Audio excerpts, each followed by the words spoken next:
What's going on, guys? First, I'd like to say welcome. And we got some things to talk about today, okay? And I just want to bring your awareness to something that you probably haven't thought about, but it's your reality, what's currently happening in your life right now. And believe me when I say everything that's going on in your life is what you accept it, okay? Now, I'm not talking about external factors that we can't control. However, I am talking about things like that you can control, like finances, where you live, some of the small things, even your loved ones, people that you choose to be your spouse, all of those things. And I just want to let you know that your reality is what you accept it to be, okay? And mind you, just because you don't like what's happening to you, that doesn't mean that you don't accept it, okay? Just because you're angry about it, that does not mean that you don't accept it. You reach a whole different vibration when you say to yourself, whatever is happening to me at this moment that I hate, I do not accept it, and it's not my reality, and it will change. You enter a whole different vibration. Most people, they go through life sucks for them, and they just get angry, they complain about it, and they go to sleep thinking about it, they wake up thinking about it. What are you doing? You're accepting it. Now, I just want to share a story with you to how I even got to a point where I'm giving out this information, okay? Because it worked in my life, okay? So, and I believe that it will work for everyone. I'm a 28-year-old guy, and my late teens, early 20s, I've always had a job. I've always been a hardworking individual. I'm talking about waking up at around 6 o'clock, going to work, and then going to class at midday, and going to football practice in the afternoon. And I'll come back home around 9 o'clock. I have to do homework, and the rest of the week is basically the same thing. It sucks. But I was pretty consistent at it, and I never missed a day. And that was in my late teens, early 20s. And when I graduated school, I actually started to work two jobs. I was always a workaholic. I got promoted every single job I've been to. I had managerial experience when I was 24 years old. And I was basically on the incline, right? I was always leveling up. Now, something happened to me when I was 25 years old. It was right after COVID, and my manager that we actually got let go at one of my jobs, and my manager went to another job, and he brought me along. At that job, I made my first $10,000 a month, okay? And it was like March of 2022. That was a big number for me.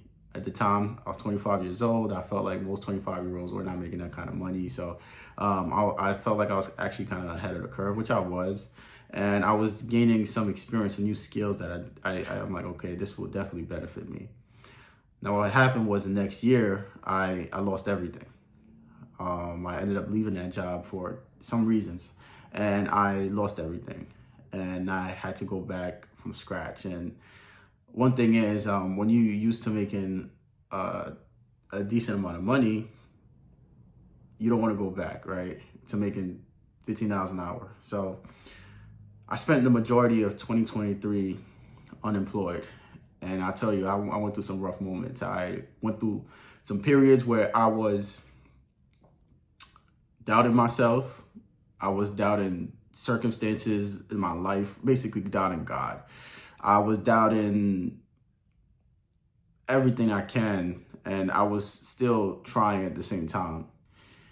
And it didn't work. I spent a better part of about 10 months lost. I was down to my last of my savings, and I really hit my breaking point.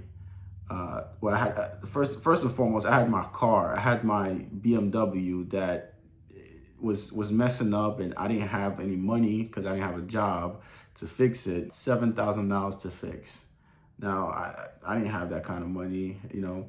So instead of fixing it for $7,000, I actually decided I'm going to trade it in and I'm going to get another car.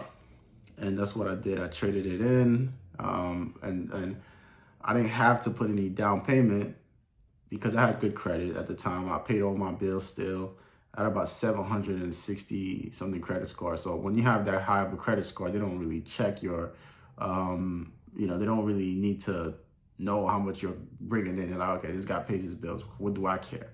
So I got the car. Thank God I didn't have to put any money down. But my plan was at the time I'm gonna do Uber. Okay, I'm gonna do Uber, and with this new car, I already had an Uber Eats account. Now I'm just gonna do Uber and drive customers around. And I was doing that for a little bit until Uber called me. They did a background check, and I had a speeding ticket in 2021. Mind you, we're in 2023 now. A speeding ticket in 2021 that popped up, and I can't drive Uber anymore.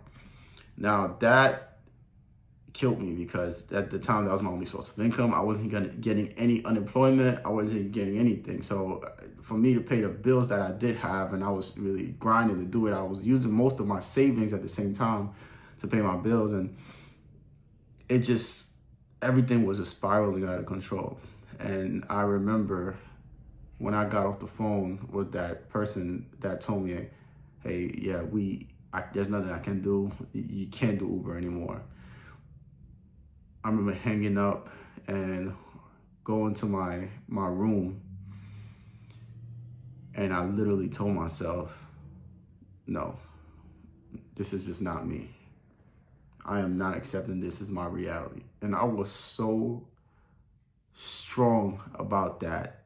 And I don't know where that strength came from. I can't even tell you, because I spent a few nights crying. But this time when it was down to like, when I knew I had no income coming in tomorrow or next week, and I was literally like, if anybody ever knew that feeling where you just don't know when your next is going to be, that's one of the worst feelings in the world, especially as a man, okay? Because nobody's coming to save you when you're a man. And therefore, I told myself, this is not my life, this is not my reality, and I won't accept it. And what ended up happening was 3 months. It took about 3 months. This was June when Uber fired me, basically. Who gets fired from Uber? Anyways, it was June. So now we're in October. So I got to a point where I said, all right, I'm desperate. I'm desperate. Let me just drop my pride, whatever. Let me just get one of these jobs or whatever, and that pays $20 an hour, because I need something, or I'm not gonna. I'm gonna get, I'm gonna starve.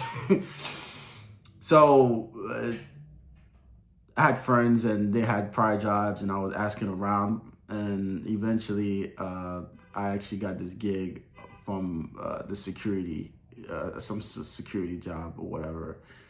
And when I was working there, I felt at my lowest too, because I'm talking to people and I'm telling them they can't do this. Everybody's talking back, because that one thing about security is people are going to challenge you. And I'm a guy that, I'm not saying this proudly or whatever, but I can get short-tempered. So if I tell you something once and I got to tell you again, it's a problem. It's a real problem. So anyways, I did the security job for some time, and so the job that I worked at, that I left, the competitor reached out to me on Indeed. I sent out like hundreds of applications, by the way, to other jobs that I was trying to get, that I thought were a good fit for me, and none of them hit me back, right? I had like a couple interviews or whatever, but I never got called back. So this job, they actually reached out to me, And I was like, oh, okay. So I got the interview. I actually did 3 interviews. After the second interview, when they invited me to the third interview, I was like, okay, I probably got this, because there's no way you invited me to the third interview if you don't like me. So long story short, I ended up getting that job. And 2024, I literally made the most money I've ever made in 1 year. So, and that's just I don't know how to even explain what happened. I went from the worst of the worst to making the most I've ever made. And that was just bizarre to me, how it could literally switch like that in 1 year. It didn't take 2 years, 3 years, and I realized that my reality changed because I will not accept what was happening to me. And I unlocked this new, it's probably not new, people already been doing it, but I felt like that was the first time it actually worked for me.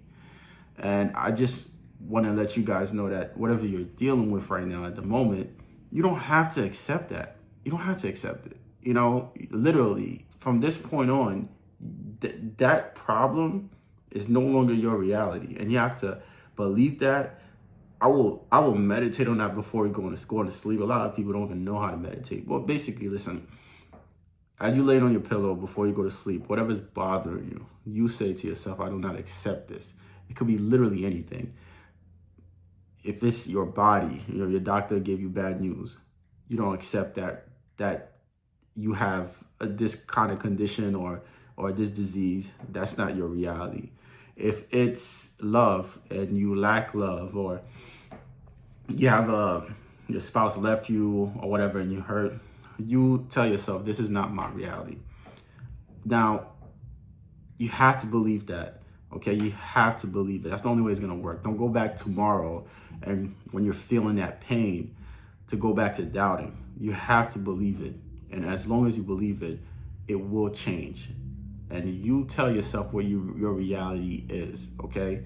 You're a person that deserves love, okay? You attract love, you deserve love. That's your reality.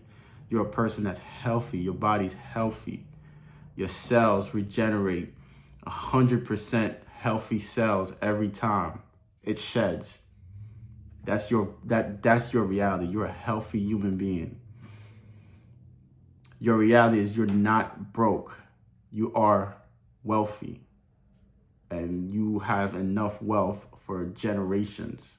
Okay? You are abundant. You're prosperous. That is your reality. Okay? Now, there is a verse in the Bible, and this is just a key for all my Christians out there. Listen, even God gave us this blueprint, and I was so stupid that I didn't realize what it was. Because I pray a lot. Whatsoever you pray for, believe that you received it, and it's yours. Can you believe that? Jesus said that, all right? Whatsoever you pray for, believe that you receive it, and it's yours.